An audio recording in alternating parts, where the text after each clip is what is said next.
Bismillahirrahmanirrahim. Assalamualaikum warahmatullahi wabarakatuh.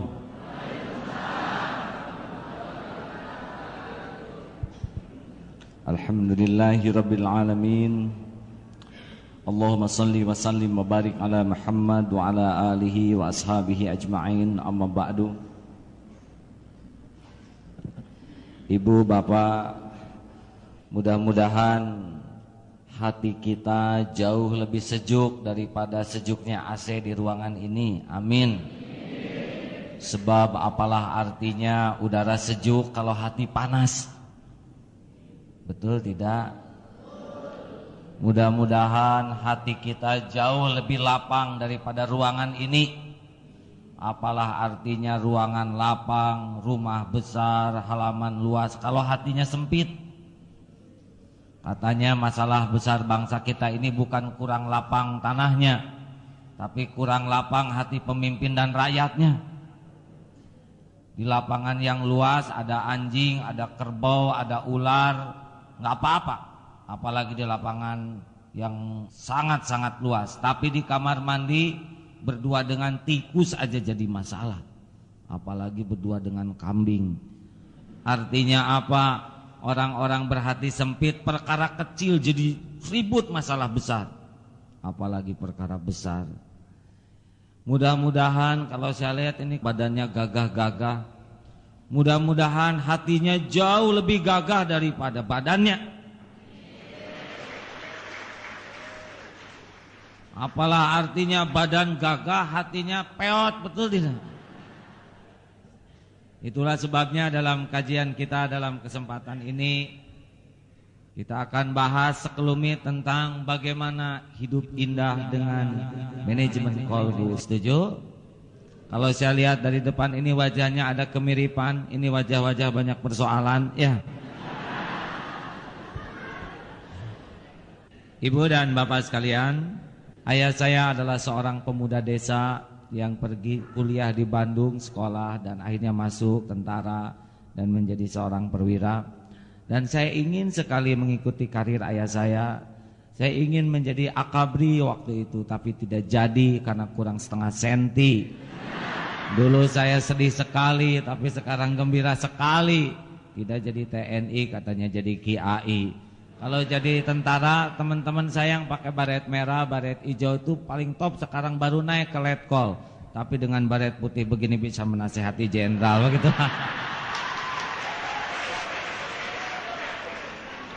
Ibu, bapak, dan sahabat-sahabat sekalian, ada yang pernah menyimak acara A? Tidak? Sering ya. Saya biasa membawakan manajemen qalbu ini di RCTI setiap jam 5 pagi ya. Boleh saya menginformasikan dulu perkenalan ya, mungkin bapak-bapak belum kenal. Jadi alhamdulillah ayah saya sudah pensiun dulu di Pusenif. Lalu saya karena tidak jadi masuk ke tentara, jadi kuliah. Kuliahnya nggak nyambung, Pak. Ini benar-benar ini takdir yang tidak nyambung. Ya, bayangkan orang tua tentara, saya kuliahnya elektro, hobinya bisnis. Sekarang ngurus pesantren. Jadi kalau bapak ada yang pernah datang ke pesantren Darut Tauhid Bandung? Ada ya? Kalau bapak lihat pesantren kami mirip kesatrian, Pak. Di sana sangat rapi, bersih, disiplin. Santrinya juga besar-besar badannya, seperti perwira lah rata-rata begitu. Sangat terlatih dengan baik dan diupayakan. Di sana itu betul-betul berbasis manajemen qalbu. Jadi kekuatan fisik itu bukan sebagai daya ancaman, tapi sebagai upaya menangkal orang-orang yang mau berbuat zolim. Jadi orang mikir dulu kalau mau zolim, ya kita tidak mau membalas kekerasan dengan kekerasan. Seperti waktu itu santri dipukul karena waktu perang lawan judi. Enggak, kita senyum saja, kita datangi dan sekarang tobat itu ya, tidak usah pakai pukulan karena perkara otot itu gampang ya. Badak juga bisa main otot ya. Tapi perkara otot berbasis hati itu yang agak sulit. Sekarang manajemen qalbu ini berdampak, Pak. Karena saya nanti akan jelaskan ya seperti apa. Karena berbasis dari upaya hati yang terkelola, alhamdulillah pesantren itu sekarang ekonominya kuat. Kita sudah punya bank sendiri, supermarket sendiri, hotel sendiri, hampir 20 perusahaan kita punya. Jadi Krismon tuh sama sekali nggak berpengaruh. Ya bahkan kami agak kebanjiran rezeki, ini maaf saja ya begitulah.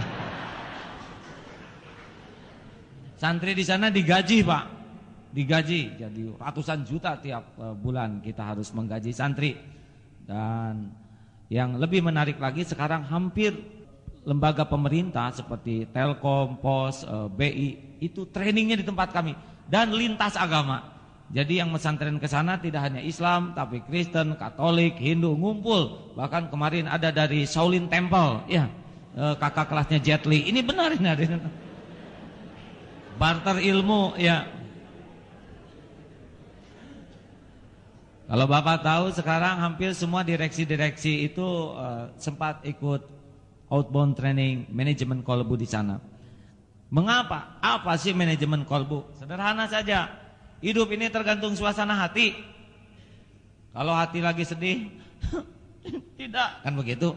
Jarang hati sedih kemudian terbahak-bahak, itu pasti ada sesuatu yang salah. Nah, kalau hati sedang gembira, yes, itu pasti. Hati marah, tidak. Hati jatuh cinta, fall in love. Wah, begitulah. Jalan jadi pelan itu ya. Di meja makan sering ngegambar, sering baca puisi, terang bulan di tepi. Itu udah gejala jatuh cinta itu. Jadi kalau suami ibu ya tiba-tiba nyanyi aja gitu ya, ini ada gejalanya. Walaupun tidak identik ya. Ibu dan bapak sekalian, jadi pada prinsipnya manusia tuh 3 punya potensi penting. Dan ini saya pikir penting Pak. Ini saya di Mabes Abri dulu udah sampaikan Pak. Karena saya anak tentara jadi tahu. Punten, saya sudah berlatih banyak Pak. Saya juga dulu di kampus mantan komandan Menwa gini. Kecil-kecil gini komandan ya, sempat jadi komandan. Jadi saya udah ikut latihan di beberapa tempat. Udah tahu ini ada sesuatu nih. Kalau tentara punya ini, insya Allah akan lebih mantap. Jadi pada prinsipnya manusia tuh punya 3 potensi. 1 fisik. Kita punya fisik. Kalau kita manage fisik kita dengan baik, ya otot kawat, balung besi, leher beton, urat kabel, jadi kuat. Tapi kenapa tidak selamanya orang berfisik baik itu mulia? Aderae itu lebih gede dari bapak-bapak ya. Syukurlah kalau aderae soleh itu jadi udah fisik bagus, mulia. Tapi banyak preman-preman juga nggak kalah kekernya. Saya kira preman kurus kering jauh lebih aman daripada preman keker. Ya. Bapak-bapak jangan bangga dulu punya otot bagus, badak juga bagus, nggak sombong-sombong ya. Kalau tentara hanya ngandelin otot repot.